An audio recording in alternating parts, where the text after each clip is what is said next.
माहिती एकत्रच लढणार असं शहा आणि नड्डा स्वतः म्हणाल्याचं प्रफुल्ल पटेल यांनी म्हटलेलं आहे। योग्य जागावाटप होईल असं देखील शहा यांनी म्हटल्याचं प्रफुल्ल पटेल यांनी सांगितलंय।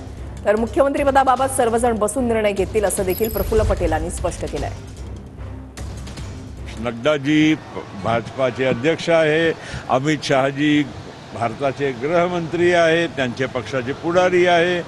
त्यांनी मला स्वतः काल पार्लमेंटमध्ये सांगितलं की हे काय उलटसुलट मीडियामध्ये बातमी येऊन राहिली, आपण तिघही एकत्र सोबतच लढणार आहोत, काही वादावादी होणार नाही, योग्य रीतीनं सीटाचाही वाटप होईल आणि आपण महायुती म्हणून लोकांचा आशीर्वाद मागायला जाणार आहोत।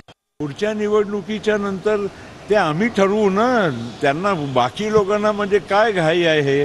आज तर मुख्यमंत्री आहे, त्यांच्या नेतृत्वामध्ये काल बजेटही सादर झाला, सरकारही चालू आहे आणि उद्याची निवडणूकही आम्ही लढणार आहोत। त्याच्यानंतर जे काय असेल ते सगळेच बसून ठरवणार आहे। म्हणून आज त्याच्याबद्दल चर्चा करणं योग्य